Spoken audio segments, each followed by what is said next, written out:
Boiling frog ये एक बहुत ही पॉपुलर मेटाफोर है जिसका अर्थ होता है, वैसे हम इसके द्वारा ये जानने की कोशिश करेंगे या इस मेटाफोर के द्वारा हम ये पता लगाते हैं कि उसका इंसान का बिहेवियर कैसा है।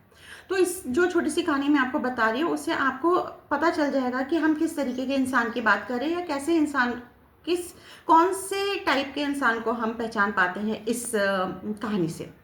तो होता यह है कि एक व्यक्ति ना मेंढक को गर्म पानी में डालता है, जैसे ही डालता है वह कूद के मेंढक बाहर चला जाता है क्योंकि पानी बहुत उबल रहा होता है। उसके बाद वो क्या करता है कि दूसरे कंटेनर में जिसमें पानी बिल्कुल नॉर्मल होता है, बिल्कुल गर्म नहीं होता है, उसके अंदर उस मेंढक को डालता है। मेंढक बड़े आराम से उसके अंदर रह जाता है, बैठ जाता है और अपनी लाइफ निकालने लगता है। लेकिन वहीं पे नीचे से पानी गर्म किया जाता है, धीरे धीरे वो पानी गर्म होता रहता है और वो मेंढक उसके अंदर वो उसी गर्मी में उस हल्के गर्म पानी में अपना टाइम निकाल रहा होता है। लेकिन जब वो बहुत ज़्यादा गर्म हो जाता है तब वो सोचता है कि मैं बाहर कैसे जाऊं और वो निकल नहीं पाता। आप कुछ लोग तो समझ गए होंगे कि किस तरीके की लोगों की बातें मैं यहाँ पे करने जा रही हूँ। बात ये है कि हमारे जीवन में हर तरह की परेशानियाँ आती रहती हैं, हम लोग नज़रअंदाज करते रहते हैं। मैं शुरुआत करती हूँ अपने ही परिवार के, अपने ही घर के सदस्यों के बीच में चल रही परेशानियाँ। यहाँ पर मैं लूँगी उन हस्बैंड और वाइफ को जो वाकई में एक दूसरे के साथ रहते हुए भी खुश नहीं होते हैं। होता क्या है कि शुरू में जब लोग साथ होते हैं तो उन्हें एक दूसरे का साथ बहुत ही अच्छा लगता है, बहुत ही अच्छा लगता है और उन्हें लगता है कि इससे अच्छा इंसान हमारे जीवन में कोई हो नहीं सकता था। तो दोनों अपने जीवन को दिनचर्या बहुत आराम से निकालने लगते हैं। फिर क्या होता है कि धीरे धीरे धीरे उनके बीच में कोई ना कोई प्रॉब्लम्स आने लग जाती हैं। तो पहले वो लोग एक दूसरे से बात करते नहीं है, प्रॉब्लम के सॉल्यूशन नहीं लेते हैं। इसी तरीके से आगे बढ़ते बढ़ते टाइम ऐसा आ जाता है, ऐसी सिचुएशन आ जाती है और ऐसे जब मैं काउंसलिंग करती हूँ तो मेरे पास ऐसे कई कपल्स आए हैं जिनके साथ में ये प्रॉब्लम हुई है। तभी मैंने इसको इस तरीके से आप सबके सामने लाने की कोशिश करी कि बॉइलिंग फ्रॉग एक तरीके का सिंड्रोम भी होता है। हालांकि किसी मनोवैज्ञानिक ने ऐसा कुछ किया नहीं है, लेकिन ये बहुत ही ज़्यादा सटीक बैठता है। तो बात हो रही थी कि किस तरीके से हस्बैंड वाइफ जो होते हैं वो प्रॉब्लम्स को सॉल्व नहीं करते हैं और शुरू में सब कुछ ठीक लगता है, ठीक है उसकी गलती है तो ठीक है, उसकी गलती है तो ठीक है, ऐसे करते करते टाइम काफ़ी आगे लंबा निकल जाता है।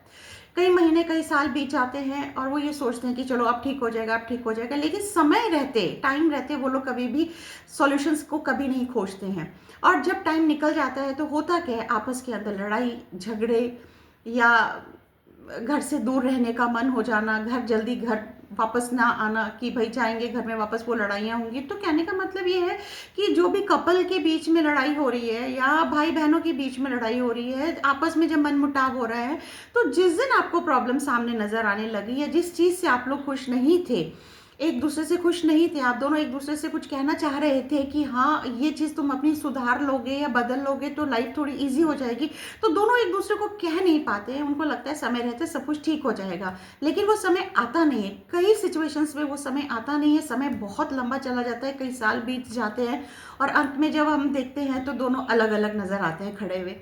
तो मैंने ये स्टोरी इसलिए बताई है कि मेरे इस वीडियो के थ्रू आप लोग ये समझ सकें कि हमें वो मेंढक नहीं बनना है कि जब एकदम से प्रॉब्लम आए और उछल के बाहर चले जाएं। ऐसा नहीं करना है, उतना गर्म नहीं होने देना है माहौल को, उस सिचुएशन तक हमें नहीं पहुंचना है कि हमारे रिश्ते खराब हो जाएं, हम लोग एक दूसरे से बात तक ना करें, इस तरीके की सिचुएशन ना आने दें। समय रहते हुए आप लोग उस चीज़ को बैठ के सॉल्व कर लें, क्योंकि फिर पीछे भागदौड़ की ज़िंदगी में पता ही नहीं चलता कि हमने पीछे क्या छोड़ दिया है और आगे हम क्या चीज़ पाने के लिए हम आगे जा रहे हैं। तो बेहतर यही रहेगा कि हमें इस बॉइलिंग फ्रॉग सिंड्रोम का शिकार नहीं होना है। समय रहते अपनी प्रॉब्लम्स को एक दूसरे के सामने रख के और सॉल्व करना है और हैप्पी हैप्पी अपनी मैरिड लाइफ हो, कोई भी रिलेशन हो, उसको हैप्पीली लाइफ को निकालना है।